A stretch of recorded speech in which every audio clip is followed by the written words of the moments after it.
नमस्कार दोस्तों, एक बार फिर से आप लोगों का स्वागत है रेडियन गुरुकुल यूट्यूब चैनल पर। दोस्तों, आज के वीडियो के साथ ही शुरू हो रहा है आपके लिए विजय पथ सीरीज जीके जीएस का, जो आधारित है उत्तर प्रदेश पुलिस एग्जाम 2026 पर।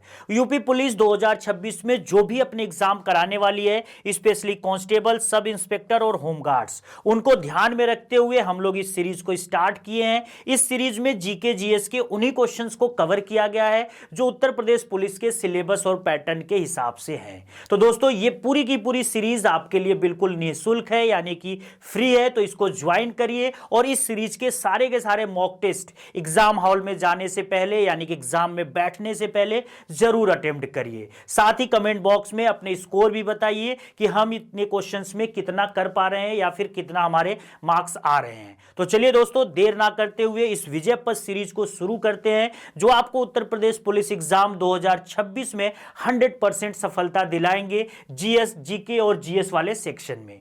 तो आज के इस मॉक टेस्ट का पहला क्वेश्चन देखते हैं। क्वेश्चन है, the full form of NPA is, यानी कि एनपीए का पूरा नाम क्या होता है। एनपीए एक ऐसा वर्ड है जो हमारे बैंकिंग सेक्टर से रिलेट करता है और आज के डेट में बैंकिंग सेक्टर का सबसे बड़ा प्रॉब्लम बना हुआ है। एनपीए का मतलब होता है नॉन परफॉर्मिंग एसेट दोस्तों, यानी कि जब भी कोई बैंक किसी को लोन देती है, चाहे वो व्यक्ति हो या फिर कोई संस्था, तो वो उस लोन की ईएमआई बनाती है और इस ईएमआई को, यानी कि इक्वेटेड मंथली इंस्टॉलमेंट को, अगर लगातार 90 दिनों तक नहीं चुकाया जाता है तो यही जो लोन होता है दोस्तों, कन्वर्ट हो जाता है एनपीए में। आज के डेट में भारत में जो सबसे बड़ा बैंक है एनपीए की समस्या से ग्रसित, वो है हमारा एसबीआई। यानी कि एसबीआई के पास जितना भी लोन बांटा गया है वो सब का सब मोस्टली एनपीए में कन्वर्ट हो गया है। तो एनपीए का जो प्रॉब्लम है वो सबसे बड़ा किस एसोसिएट है, किस बैंक के साथ एसोसिएट है, बिल्कुल याद रखिएगा एसबीआई, जो कि आपसे पेपर में ये भी पूछ सकते हैं।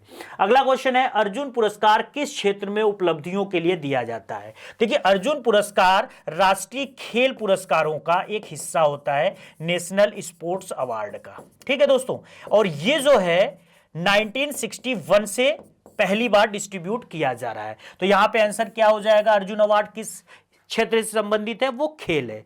भारत के जितने भी खेल हैं और जो खिलाड़ी इंटरनेशनल लेवल पे अपना बेस्ट परफॉर्म करते हैं, पूरी दुनिया में अपना रिकॉग्नाइजेशन बनाते हैं, उनमें से कुछ चुनिंदा खिलाड़ियों को भारत सरकार हर साल अर्जुना अवार्ड देती है। साथ ही अगर हम राष्ट्रीय खेल पुरस्कारों को देखें दोस्तों, तो इसमें सबसे बड़ा जो खेल पुरस्कार होता है आज की डेट में, उसको भारत में बोला जाता है मेजर ध्यानचंद खेल रत्न अवार्ड। ये उस खिलाड़ी को दिया जाता है जो पूरे भारत से चाहे किसी भी खेल में सबसे बेस्ट परफॉर्मर रहा हो।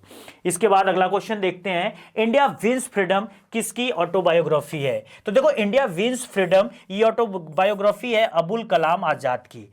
इंडिया के फ्रीडम फाइट के दौरान, यानी कि नेशनल फ्रीडम मूवमेंट के दौरान, अबुल कलाम आजाद का रोल बड़ा ही इंपॉर्टेंट रहा है दोस्तों।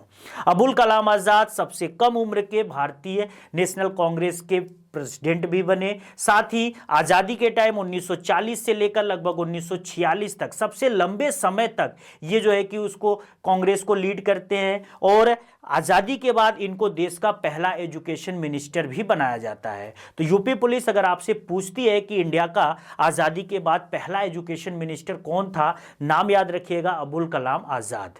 दोस्तों, अबुल कलाम आज़ाद के बर्थ एनिवर्सरी को भारत में हर साल 11 नवंबर को एज ए सेलिब्रेट किया जाता है नेशनल एजुकेशन डे के रूप में। ये भी याद रखिएगा, बहुत इंपॉर्टेंट क्वेश्चन है। अगला क्वेश्चन देखते हैं, What percentage of 500 and 1000 notes did the RBI receive after the 2016 demonetisation. Demonetisation का मतलब होता है विमुद्रीकरण। दोस्तों, जब 2016 में 8 नवंबर 9 नवंबर के दिन विमुद्रीकरण यानी कि डिमोनेटाइजेशन भारत में किया गया था, तो 500 और 1000 के रुपए के जो नोट थे उनको बंद कर दिया गया था और इनकी रिकवरी जब वो ली गई तो 1-2 सालों के बाद जब आरबीआई ने अपनी रिपोर्ट पब्लिश की तो उसमें आरबीआई ने बोला कि हमने अप्रोक्स 98.96% जो नोट ऑलरेडी चल रहे थे उनको कवर कर लिया, यानी कि रिकवर कर लिया। अब देखिए, नोटबंदी के समय मजेदार बात यह थी कि हमारे देश के प्राइम मिनिस्टर साहब ने यह बोला था कि इस नोटबंदी को करेंगे तो हम जो है कि ब्लैक मनी को पकड़ेंगे, यानी कि जितना पैसा रिकवर नहीं होगा वो हम सपोज कर लेंगे कि इंडिया में ब्लैक मनी है। तो 100% में से 98.96 यानी कि बस 1% पैसा वापस नहीं आया 500 और 1000 के नोटों का। तो यानी कि हमारे देश में बस कह सकते हैं 1% ही ब्लैक मनी था, जो कि बिल्कुल यहां पे ये डीमोनेटाइजेशन का जो पूरा स्कीम था, एक तरीके से हम कह सकते हैं कि उतना सफल नहीं हुआ जितना कि सरकार ने उम्मीद लगाया था। अगला देखते हैं, Loktak lake is located in which state of India. Loktak झील जो है कि नॉर्थ ईस्ट इंडिया का सबसे बड़ा झील है और यहीं पर दुनिया का इकलौता फ्लोटिंग नेशनल पार्क यानी कि तैरता हुआ राष्ट्रीय उद्यान है, जिसका नाम है केबुल लामजाओ। तो ये जो लेक है वो भारत के किस स्टेट में लोकेटेड है, बिल्कुल याद रखिएगा, मणिपुर में दोस्तों। अगला क्वेश्चन है, भूटान की राजधानी का नाम बताइए। भूटान हमारा एक बहुत ही इंपॉर्टेंट पड़ोसी देश है, इंडिया के नॉर्थ में लोकेटेड है और चाइना के साथ हमारे और चाइना के बीच में एक बफर कंट्री के रूप में लोकेटेड है। भूटान के साथ हमारे कौन कौन से स्टेट बॉर्डर शेयर करते हैं, याद रखिएगा, सिक्किम, वेस्ट बंगाल, असम और अरुणाचल प्रदेश। तो काफी इंपॉर्टेंट पड़ोसी देश है हमारा भूटान, और भूटान की जो कैपिटल है वो बिल्कुल याद रखिएगा, थिम्पू। अगला क्वेश्चन है, सरकार ने किसान क्रेडिट कार्ड योजना कब पेश की थी। किसान क्रेडिट कार्ड योजना यानी कि केसीसी बार बार पेपर में पूछा जाता है, चाहे एसएससी का एग्जाम हो, डीएसएसबी का हो या फिर यूपी का एग्जाम हो, किसी स्टेट सर्विस का हो, वहां पर आप केसीसी के बारे में बार बार देखेंगे क्वेश्चन। केसीसी किसानों को एक क्रेडिट कार्ड प्रोवाइड करता है, यानी कि लोन प्रोवाइड करता है, जो कि किस समय आया था, तो इसका डेट बिल्कुल याद रखिएगा, अगस्त 98। अगला क्वेश्चन है दोस्तों, तुगलकनामा पुस्तक के लेखक का नाम बताइए। तो इसका नाम है अमीर खुसरो। अमीर खुसरो ने जो तुगलक डायनेस्टी थी, जिसमें मोहम्मद बिन तुगलक, गयासुद्दीन तुगलक, फिरोज शाह तुगलक जैसे बड़े फेमस रूलर हुए थे, उस टाइम का जो उनका रूल था, जो उनके डायनेस्टी के फीचर्स थे, उन सब के बारे में किताब लिखी, तुगलकनामा। तो कई बार ये भी पेपर में क्वेश्चन आता है, बिल्कुल याद रखिएगा। वैश्विक आतंकवाद विरोधी प्रयासों के समन्वय के लिए किस संगठन को जिम्मेदार माना जाता है। देखो, ग्लोबल टेररिज्म को रोकने के लिए पूरी दुनिया में जो ऑर्गेनाइजेशन काम करती है उसका नाम है इंटरनेशनल पुलिस यानी कि इंटरपोल। इंटरपोल की स्थापना की गई थी 1923 में दोस्तों, बिल्कुल याद रखिएगा, बहुत इंपॉर्टेंट है। और इसकी जो इंटरपोल का जो हेडक्वार्टर है वो कहां पर है, तो वो वियना में है, जो ऑस्ट्रिया की कैपिटल है वियना, वहां पर। 14 सितंबर किस रूप में भारत में मनाया जाता है, याद रखिएगा, नेशनल हिंदी डे। एक्चुअल में 14 सितंबर 1949 में क्या हुआ था, हिंदी की देवनागरी स्क्रिप्ट को भारत का ऑफिशियल लैंग्वेज के रूप में एक्सेप्टेंस हुआ था। यानी कि आर्टिकल 343 कहता है कि भारत की ऑफिशियल लैंग्वेज, राजकीय भाषा, यानी कि सरकार के काम काज की भाषा हिंदी होगी। किस आर्टिकल के तहत, बिल्कुल याद रखिएगा, 343। और ये किस तारीख को इसको बोला गया था, 14 सितंबर 1949 को। इस वजह से हम लोग हर साल 14 सितंबर को पूरे भारत में मनाते हैं as a national Hindi day. अब आप मुझे कमेंट बॉक्स में बताने वाले हो कि वर्ल्ड हिंदी डे कितने तारीख को मनाया जाता है। वर्ल्ड हिंदी डे का आप डेट बताओगे। चलिए, अगला क्वेश्चन है, भारतमाला परियोजना किससे संबंधित है। देखो, भारतमाला परियोजना भारत सरकार ने 2015 में स्टार्ट किया था और इसका मेन पर्पस था कि भारत के जो दूर दराज के एरियाज हैं, स्पेशली बॉर्डर एरियाज या रिमोट एरियाज, इन सबको मेन हाईवे से कनेक्ट करना है। तो उसके लिए इन्होंने इस भारतमाला प्रोजेक्ट को स्टार्ट किया था। ठीक है, तो यहां पर बिल्कुल आप याद रखिएगा किस से संबंधित है, रोडवेज यानी कि सड़क मार्ग से। भारतीय जीएसटी में यानी कि गुड्स एंड सर्विसेज टैक्सेस में निम्नलिखित में से किस प्रकार का कर प्रस्तुत किया जाता है, तो वो है सर्विस टैक्स। नाम में इसके है गुड्स एंड सर्विस टैक्स। इसके बाद दोस्तों आप देख लो कि जीएसटी का जो इन्फोर्समेंट हुआ था वो हुआ था 101वें संविधान संशोधन के माध्यम से, जो हमारा 101वां कॉन्स्टिट्यूशनल अमेंडमेंट था, उसके माध्यम से 2016 में इस अमेंडमेंट को हमने किया था। और 1 जुलाई 2017 को हमने फिर जीएसटी को क्या किया, लागू किया, वन नेशन वन टैक्स के स्लोगन के साथ। जीएसटी ने लगभग 17 इनडायरेक्ट टैक्सेस को मतलब कि रिप्लेस किया और उनकी जगह पर एक यूनिफाइड टैक्स सिस्टम के रूप में इंडिया में एंट्री किया। तो कई बार पेपर में आप जीएसटी के बारे में क्वेश्चन देखोगे, ये बिल्कुल याद रखिएगा। सबसे कम लिंगानुपात यानी कि सेक्स रेशियो वाला राज्य। लिंगानुपात का मतलब होता है नंबर ऑफ गर्ल्स ऑन पर 1000 बॉयज, यानी कि 1000 लड़कों पर लड़कियों की संख्या, जो कि आज के डेट में इंडिया की 943 है। तो अगर हमसे पूछा जाए स्टेट में सबसे कम किसके पास है, वो हरियाणा के पास है 879। तो हरियाणा का जो सेक्स रेशियो है दोस्तों वह 879, और वहीं पे सबसे ज्यादा सेक्स रेशियो वाला जो स्टेट है वो आपका है केरला, जिसका है 1084। तो काफी अच्छा यहाँ पे हमको लग रहा है कि केरला का सेक्स रेशियो काफी बेटर है, लेकिन हरियाणा के लिए चिंता की बात है। ये आंकड़े 2011 के डेटा को डिस्क्राइब कर रहे हैं, और 2021 में तो जनगणना हुआ नहीं था, अब ये 2027 में होना है। तो कुछ ही दिनों में एक बार फिर से हमारे पास बिल्कुल नया और रिफ्रेश डेटा आ जाएगा, और एक बार फिर से हमें पता चलेगा कि देश में लिंगानुपात, साक्षरता, जनसंख्या घनत्व, इन सब का क्या सीन चल रहा है। अगला क्वेश्चन देखते हैं, 1928 में बारदोली सत्याग्रह का नेतृत्व किसने किया था। देखो, गुजरात के बारदोली में अचानक से अंग्रेजों ने क्या किया, जो लगान होता है, जो किसानों को टैक्स देना होता है, उसको इंक्रीज कर दिया। इससे वहां पे किसान बड़े असंतुष्ट हो गए, और इन्हीं किसानों का नेतृत्व किया सरदार वल्लभ भाई पटेल ने, और सरदार वल्लभ भाई पटेल के प्रयासों से अंग्रेजों को उस बढ़ाए हुए टैक्स को वापस करना पड़ा। और बारदोली की महिलाएं इस सरदार वल्लभ भाई पटेल के काम से इतनी खुश हुई, इनके नेतृत्व से इतनी खुश हुई कि इनको सरदार की उपाधि दे दी। कई बार पेपरों में पूछा जाता है कि सरदार पटेल को यानी वल्लभ भाई पटेल को सरदार की उपाधि किसने दी थी। याद रखिएगा, बारदोली की यही महिलाएं जो आंदोलन में उनके साथ थी। पृथ्वी के प्रथम सुपर कॉन्टिनेंट यानी कि बड़े महाद्वीप का नाम बताइए। देखो, उसका नाम था पेंजिया दोस्तों। एक्चुअल में इस पूरी धरती पे आपको पता है आज के डेट में 71% के आसपास वाटर है और 29% के आसपास जमीन है, और ये जमीन आज 7 बड़े कॉन्टिनेंट में जाने जाते हैं। लेकिन एक समय था जब ये सारे के सारे जो जमीन के टुकड़े हैं यानी कि कॉन्टिनेंट है वो एक साथ थे, इनको पेंजिया बोला जाता था। और जितनी ये 5 महासागर हैं यानी कि ओशन, ये भी एक साथ कनेक्टेड थे और इनको पैंथलासा बोला जाता था। बाद में ये पेंजिया 2 टुकड़ों में बटा, ऊपर की ओर एक टुकड़ा गया जिसको अंगारा लैंड बोलते हैं, और नीचे की तरफ एक टुकड़ा आया जिसको गोंडवाना लैंड बोलते हैं। तो पेंजिया 2 टुकड़ों में बटता है, अंगारा लैंड और गोंडवाना लैंड में। फिर अंगारा लैंड कई छोटे छोटे टुकड़ों में बटता है, इसमें से नॉर्थ अमेरिका निकलता है, यूरोप निकलता है, एशिया निकलता है। तो ये अलग अलग जो है कि इसके टुकड़े होते हैं। ऐसे ही गोंडवाना लैंड भी कई टुकड़ों में बंटता है, जैसे इसमें साउथ अमेरिका निकलता है, अफ्रीका कॉन्टिनेंट निकलता है, ऑस्ट्रेलिया निकलता है, हमारा प्यारा भारत निकलता है। तो कई बार पेपरों में पूछा जाता है कि इंडिया किस का पार्ट था, अंगारा लैंड का पार्ट था या फिर गोंडवाना लैंड का पार्ट था। तो याद रखिएगा गोंडवाना लैंड का।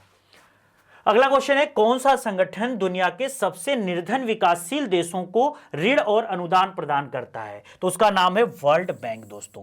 वर्ल्ड बैंक को 1944 में एज आईबीआरडी के रूप में, ठीक है, आईबीआरडी के रूप में आईएमएफ के साथ इस्टेब्लिश किया गया था ब्रेटन वुड्स कॉन्फ्रेंस के टाइम। ठीक है, आईबीआरडी का मतलब होता था international bank for reconstruction and development. बाद में आईबीआरडी को रीनेम कर दिया गया विश्व बैंक, और इन दोनों का हेडक्वार्टर आईएमएफ और आईबीआरडी यानी कि आज के समय का वर्ल्ड बैंक, इनका हेडक्वार्टर वाशिंगटन डीसी जो अमेरिका की कैपिटल है वहां पर लोकेटेड है। अगला क्वेश्चन है, भारतीय संविधान का अनुच्छेद 352 मुख्य रूप से किससे संबंधित है। देखो, आर्टिकल 352 हमारे यहाँ इमरजेंसी के प्रोविजन से संबंधित है। तो प्रोक्लेमेशन ऑफ नेशनल इमरजेंसी, जिनके प्रोविजंस हमने जर्मनी के कॉन्स्टिट्यूशन से लिए हुए हैं।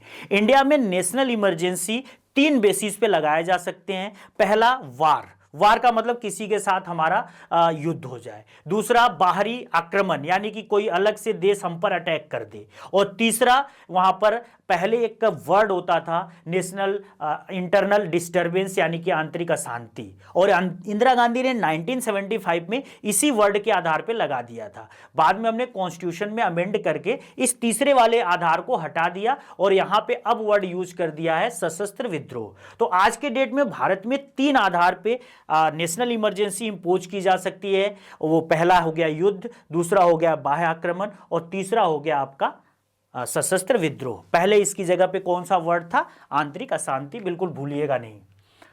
अगला क्वेश्चन है, महिलाओं और एससी एसटी समुदायों में उद्यमिता को बढ़ावा देने के लिए भारत सरकार द्वारा कौन सा कार्यक्रम शुरू किया गया था? इसका नाम है stand up India. Startup India भी इसी से मिलता जुलता है, लेकिन स्टार्टअप इंडिया में महिलाएं और एससी एसटी नहीं आते हैं। तो यहां पे महिला और एससी एसटी के लिए स्टैंड अप इंडिया, जो बच गए वो स्टार्टअप इंडिया में। इन सब की शुरुआत हुई थी 16 जनवरी 2016 को, और इसीलिए आप देखोगे दोस्तों कि भारत में 2022 से हर साल 16 जनवरी को स्टार्टअप इंडिया डे सेलिब्रेट किया जाता है। WTO के वर्तमान निदेशक, WTO यानी कि वर्ल्ड ट्रेड ऑर्गेनाइजेशन, जिसकी स्थापना हुई थी जनवरी 1995 में, गैट के स्थान पर, गैट का मतलब होता था general agreement on tariff and trade. अब इस समय WTO का हेडक्वार्टर जो है जिनेवा में है। दुनिया भर के अंतर्राष्ट्रीय व्यापार को रेगुलेट करता है WTO, यानी कि दुनिया भर के इंटरनेशनल ट्रेड को सबसे बड़ा जो सुपरवाइजर है उसका वो है हमारा WTO। और WTO के इस समय जो हेड हैं नंगसी ओकोंजो इवेला, एक अफ्रीकन महिला। बहुत इंपॉर्टेंट नाम है, बिल्कुल याद रखिएगा। अगला क्वेश्चन है दोस्तों, पैन। पैन का फुल फॉर्म आपसे पूछा जा रहा है। आज के डेट में हर इंडियंस के पास आधार कार्ड और पैन कार्ड होता है। तो पैन का जो फुल फॉर्म होता है उसका मतलब होता है परमानेंट अकाउंट नंबर, बिल्कुल याद रखिएगा, ये बहुत इंपॉर्टेंट है। आजकल के जो पुलिस वगैरह के एग्जाम होते हैं उनमें ऐसे बेसिक जनरल अवेयरनेस के क्वेश्चन खूब पूछे जाते हैं। अभी दिल्ली पुलिस का पेपर हुआ है, ऐसे ऐसे दोस्तों क्वेश्चन आए हैं कि मतलब आप इमेजिन नहीं करते कि जो आप डेली यूज कर रहे हो ऐसे क्वेश्चन, और हम उनको ध्यान नहीं रखते कि अच्छा इन पे भी क्वेश्चन बन सकता है, और फिर हम उनको इग्नोर कर देते हैं और बिल्कुल नॉर्मल सा क्वेश्चन आ जाता है और फिर हम वहां पे फेल हो जाते हैं। तो ये पैन का फुल फॉर्म बिल्कुल याद रखिएगा।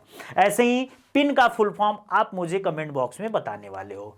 चलिए अगला क्वेश्चन देखते हैं, कौन सा अंतरराष्ट्रीय समझौता ओजोन परत यानी कि ओजोन लेयर के क्षरण के लिए जिम्मेदार अनेक पदार्थों, स्पेशली CFC, ओजोन में जो डिप्लेशन होता है वो CFC क्लोरोफ्लोरोकार्बन की वजह से होता है, के उत्पादन को चरणबद्ध तरीके से समाप्त करने के लिए किस इंटरनेशनल कन्वेंशन को अपनाया गया है? तो उसका नाम बिल्कुल याद रखिएगा, मॉन्ट्रियल प्रोटोकॉल। इस मॉन्ट्रियल प्रोटोकॉल पर 1987 में दोस्तों, बिल्कुल ये डेट याद रखिएगा, 16 सितंबर वाले दिन साइन हुआ था। इसी वजह से आप देखोगे हर साल 16 सितंबर को वर्ल्ड ओजोन डे के रूप में सेलिब्रेट किया जाता है। ओजोन परत पृथ्वी के वायुमंडल के समतापमंडल के ऊपरी हिस्से में पाया जाता है। सूर्य से आने वाली हानिकारक परावैंगनिक किरणों को क्या करता है? रोकता है, जिससे हमारे पृथ्वी के जीव जंतु, हम लोग सुरक्षित रहते हैं। तो हमारे लिए एक सेफ्टी कवर के रूप में काम करता है। लेकिन हम लोग जो स्प्रे इंडस्ट्रीज है, रेफ्रिजरेटर वगैरह है, उनमें से कुछ गैस निकालते हैं CFC, और ये CFC ऊपर जाकर इस ओजोन लेयर में क्या कर रहा है? छिद्र कर रहा है, जिससे परावैंगनिक किरणें डायरेक्ट धरती पे आ रही हैं, तो हमें प्रॉब्लम हो रही है। तो हमें ओजोन परत को बचाना है, और उसके लिए हमने जो समझौता किया है उस समझौते का नाम है मॉन्ट्रियल प्रोटोकॉल, बिल्कुल याद रखिएगा। अगला क्वेश्चन है, नाइट्रोजन गैस की खोज किसने की थी? Daniel Rutherford. दोस्तों नाइट्रोजन हमारे एटमॉस्फेयर में पाया जाने वाला सबसे महत्वपूर्ण गैस है, और हमारे एटमॉस्फेयर का लगभग 78% नाइट्रोजन गैस होता है।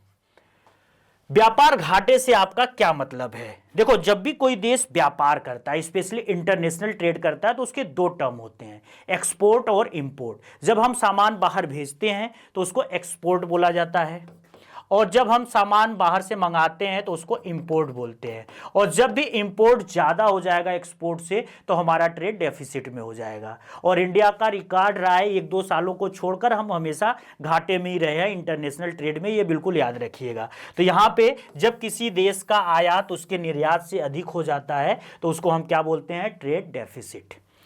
अगला क्वेश्चन है, उत्तर प्रदेश अन्य राज्यों सहित में कुश्ती के पारंपरिक रूप का नाम बताइए जिसमें कुश्तीबाज यानी कि रेसलर विशेष रूप से तैयार मिट्टी के गड्ढे में अभ्यास करते हैं, जिसे उत्तर प्रदेश की भाषा में अखाड़ा बोलते हैं। तो इसको बोला जाता है दोस्तों रेसलिंग या फिर पहलवानी। निम्नलिखित में से किस साइबर अपराध में संवेदनशील जानकारी का खुलासा करने के लिए व्यक्तियों को धोखा देना शामिल है? तो इसको बोला जाता है फिशिंग। साइबर क्राइम बहुत तेजी से बढ़ रहा है। इंटरनेट, गूगल पे, इन सब के माध्यम से बहुत तेजी से क्राइम हो रहे हैं। तो दोस्तों ये जो ऑनलाइन क्राइम है जिसको हम साइबर क्राइम बोलते हैं, उसमें फिशिंग भी एक तरीके का जो है कि यहाँ पे क्राइम है। इसके बाद अगला है, साहित्य में नोबेल पाने वाले भारत के पहले भारतीय का नाम बताइए। तो देखो साहित्य में 1913 में इंडिया की तरफ से पहला नोबेल मिला था, ठीक है, और ये ओवरऑल इंडिया का पहला नोबेल था और इसको जीतने वाले थे हमारे आर.एन. टैगोर साहब। इन्होंने एक किताब लिखी थी गीतांजलि। गीतांजलि के लिए इनको ये पुरस्कार मिला था। नोबेल प्राइज दुनिया के सबसे बेस्ट पुरस्कारों में से, या कह सकते हो सबसे हाईएस्ट पुरस्कारों में से एक है। और अगर आज के डेट में देखें तो ये 6 कैटेगरीज में डिवाइड होते हैं, 6 कैटेगरीज में डिस्ट्रीब्यूट होते हैं। स्पेशली फिजिक्स हो गया, फिजियोलॉजी यानी कि मेडिसिन हो गया, केमिस्ट्री हो गया, पीस हो गया, इसके अलावा लिटरेचर जिसकी बात हो रही है, और साथ ही एक है इकोनॉमिक्स। तो ये कुछ स्पेशल सेक्टर्स हैं जहां पर आपको नोबेल प्राइज दिया जाता है। कितने सेक्टर हैं? 6 सेक्टर हैं, ये बिल्कुल याद रखिएगा। Which of the following district of Uttar Pradesh does not share है बॉर्डर विथ नेपाल? देखो आज के डेट में उत्तर प्रदेश के पास टोटल नंबर ऑफ डिस्ट्रिक्ट 75 है। इस 75 डिस्ट्रिक्ट में से 7 ऐसे जिले हैं जो नेपाल के बॉर्डर पर लोकेटेड है, और इनमें से वो कौन सा एक ऐसा है जो नहीं है? तो ये याद रखिएगा, कुशीनगर। कुशीनगर नेपाल के साथ बॉर्डर शेयर नहीं करता है। 75 जिलों में उत्तर प्रदेश का क्षेत्रफल के हिसाब से जो सबसे बड़ा जिला है वो है लखीमपुर खीरी। और अगर हम यहाँ पे देखें, उत्तर प्रदेश के चारों जिले, जो सबसे नॉर्थ में है, जो सबसे साउथ में है, जो सबसे ईस्ट में और सबसे वेस्ट में है, तो देखो सबसे नॉर्थ वाला जो जिला है हमारा वो है सहारनपुर, यूपी का, यह है सहारनपुर। इसके बाद जो सबसे वेस्ट में है, साउथ में है, यह है सोनभद्र। ईस्ट में जो है उसका नाम है बलिया, और साथ ही जो सबसे वेस्ट में यानी कि पश्चिम में दिल्ली से बिल्कुल सटा हुआ है, यह है शामली। तो ये हमारे 4 यूपी के मेन बिल्कुल एक्सट्रीम डायरेक्शन में लोकेटेड डिस्ट्रिक्ट हैं। और वैसे भी यूपी पुलिस स्पेशल हम लोग कर रहे हैं, तो वहाँ पर उत्तर प्रदेश विशेष के भी क्वेश्चन आएंगे, तो इसको भी हम लोग यहाँ पे कवर करेंगे। अगला क्वेश्चन है, एक तरफ उत्तर प्रदेश के कुछ रीजन दिए गए हैं और उससे रिलेटेड कुछ जिले या फिर कह सकते हो कि एरियाज के नाम है। जैसे कि देखो क्षेत्र है दक्षिण का पठारी क्षेत्र। ये जो दक्षिण का पठारी क्षेत्र है दोस्तों, जिसको हम बुंदेलखंड वाला रीजन कहते हैं, तो ये तो साफ साफ मैच हो गया, एक का एक हो गया, ठीक है।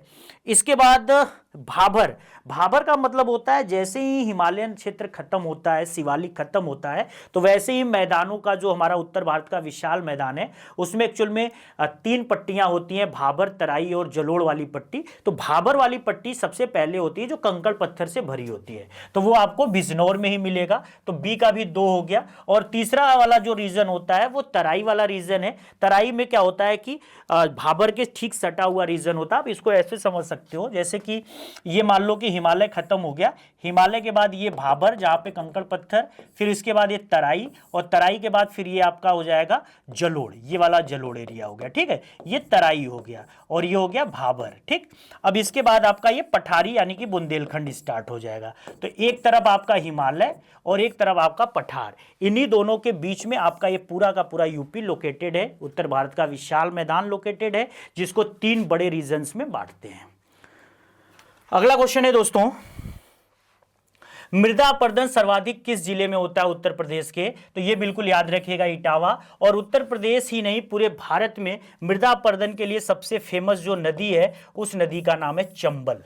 चंबल नदी जो विंध्याचल की पहाड़ियां हैं वहां से निकलती हैं, और उसके बाद मध्य प्रदेश से बहते हुए राजस्थान, राजस्थान से वापस मध्य प्रदेश, और फिर यूपी में घुसती है और इटावा नामक जगह पर ही यमुना से जाकर मिल जाती है। तो इस दौरान ये बहुत ज़्यादा मिट्टी काटती है, इसलिए ये बहुत बार पेपरों में क्वेश्चन पूछा भी जाता है कि यूपी ही नहीं पूरे इंडिया में मृदा अपरदन या अवनलिका क्षरण, इसको अवनलिका क्षरण भी, गुल इरोजन भी बोलते हैं, के लिए सबसे फेमस रिवर कौन सी है? चंबल। दुधवा राष्ट्रीय उद्यान उत्तर प्रदेश के निम्नलिखित किस जनपद में अवस्थित है? देखो आज के डेट में भारत में कुल 107 नेशनल पार्क हैं।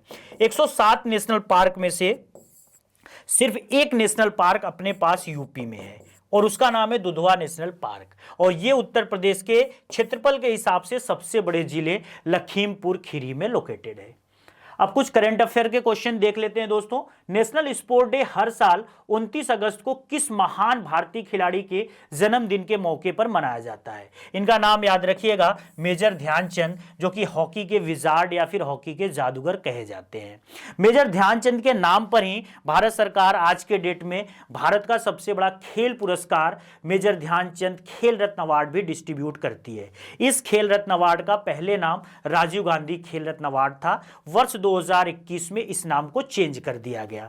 अगला क्वेश्चन है दोस्तों, भारत की पहली पूरी तरीके से made in India semiconductor chip का नाम क्या है, जिसे सितंबर 2025 में प्राइम मिनिस्टर नरेंद्र मोदी ने लॉन्च किया? उसका नाम है विक्रम 3201। जून 2025 में ईरान में न्यूक्लियर सेंटर्स को नष्ट करने के लिए किस देश ने ऑपरेशन मिडनाइट हैमर लॉन्च किया? ईरान आज के डेट में दुनिया के निशाने पर है। दुनिया के निशाने पर क्या? अमेरिका के निशाने पर है, तो दुनिया के निशाने पर ऑटोमेटिक आ ही जाएगा। और अमेरिका ने ईरान को कई बार धमकाया कि अपने जितने भी न्यूक्लियर सेंटर है उसको बंद करो, क्योंकि उसको शक है कि ईरान अपने न्यूक्लियर सेंटर्स में न्यूक्लियर बम बना रहा है। लेकिन ईरान नहीं माना उसकी बात, तो अमेरिका ने उसके न्यूक्लियर सेंटर्स को डिस्ट्रॉय करने के लिए मिडनाइट हैमर एक ऑपरेशन लॉन्च किया था। तो कौन सा देश लॉन्च किया था? बिल्कुल याद रखिएगा, अमेरिका। 2027 में होने वाली हमारी जो जनगणना है उसमें एक जरूरी फीचर जो काफी सालों से हमारी जनगणना से गायब था, दोबारा से इंक्लूड किया जा रहा है, तो उसका नाम है जाति इन्यूमरेशन, यानी कि जातियों की भी जनगणना। तो इस बार 2027 की जो जनगणना होने वाली है दोस्तों, इसमें आपकी जाति भी पूछी जाएगी, और जब डेटा पब्लिश होगा जनगणना 2027 का, तो उसमें आप देखोगे कि पूरे भारत में किस जाति के कितने लोग हैं, उसका भी डेटा क्लियर आएगा। सितंबर 2025 में बिहार के राजगीर में पहली बार आयोजित हुए पुरुष एशिया हॉकी चैंपियनशिप, एक्चुअल में एशिया कप हॉकी चैंपियनशिप कई बार हुआ है, बिहार में पहली बार हुआ है, तो इसको किस टीम ने जीता है? बिल्कुल याद रखिएगा, हमारे प्यारे भारत ने। किस भारतीय शहर ने युवा प्रतिभा विकास में अपने योगदान को उजागर करते हुए छात्र इनोवेशन में उत्कृष्टता के लिए इंस्पायर अवार्ड 2025 में फर्स्ट पोजीशन हासिल किया है? बिहार की जो एक इंपॉर्टेंट सिटी है मुजफ्फरपुर, ये याद रखिएगा।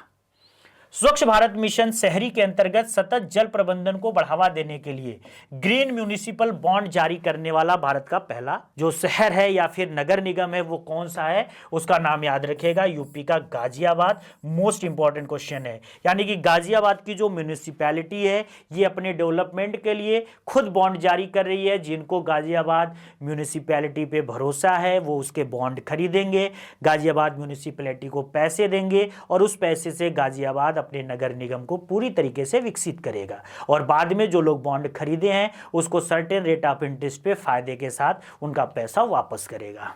इसके बाद दोस्तों आज की आखिरी जो क्वेश्चन है उसको डिस्कस कर लेते हैं। अगस्त 2025 की एक हालिया रिपोर्ट के अनुसार किस भारतीय राज्य को देश का सबसे खुशहाल राज्य माना गया है? वो याद रखिएगा, हिमाचल प्रदेश।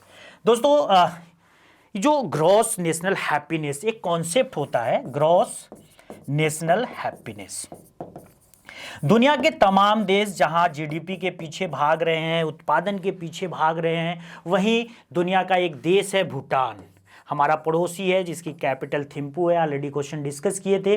भूटान ने 1970s में एक इंडेक्स जारी किया जिसका नाम था ग्रॉस नेशनल हैप्पीनेस इंडेक्स। इस इंडेक्स के माध्यम से भूटान अपनी खुशहाली दिखाता है, कहता है कि भौतिक सुख सुविधाओं के पीछे भागने से ही आदमी खुश नहीं हो सकता, अगर हम अंदर से खुश हैं तभी हमारी जो एक्चुअल हैप्पीनेस है वो दिखेगी। तो इस तरीके से अगर आप ज़्यादा खुश रहना चाहते हैं तो भौतिक सुख सुविधाओं से दूर रहिए। इस पर मुहर भी लगाई थी हमारे भारत के एक बड़े अर्थशास्त्री थे जेके मेहता, जिन्होंने उन्होंने आवश्यकता विहीनता का सिद्धांत दिया था, थियरी ऑफ अनवांटलेस, यानी कि धीरे धीरे अपनी जरूरतों को कम करिए, अपने आप खुश हो जाएंगे। तो दोस्तों इस तरीके से भारत का सबसे जो खुशहाल राज्य है आज के डेट में वह हिमाचल प्रदेश। दोस्तों इस विजय पथ सीरीज के पहले मॉक टेस्ट में आपने कितने क्वेश्चन अटेम्प्ट किए, आपके स्कोर कितने हुए, कमेंट बॉक्स में जरूर बताइएगा। और सबसे इंपॉर्टेंट चीज, इस पूरे क्लास में जो 38 क्वेश्चन हम लोगों ने डिस्कस किया है उसकी पीडीएफ आपको रेडियन गुरुकुल के टेलीग्राम चैनल पर मिलेगा, जिसका लिंक आपको डिस्क्रिप्शन बॉक्स में दिया जाएगा, जाकर वहां से आप डाउनलोड कर लीजिएगा। साथ ही विजय पथ सीरीज का ये पहला मॉक टेस्ट आपको कैसा लगा कमेंट बॉक्स में जरूर बताइएगा। और अगर आप चैनल पर पहली बार आए हैं तो चैनल को लाइक, शेयर और सब्सक्राइब करना मत भूलिएगा। जय हिंद।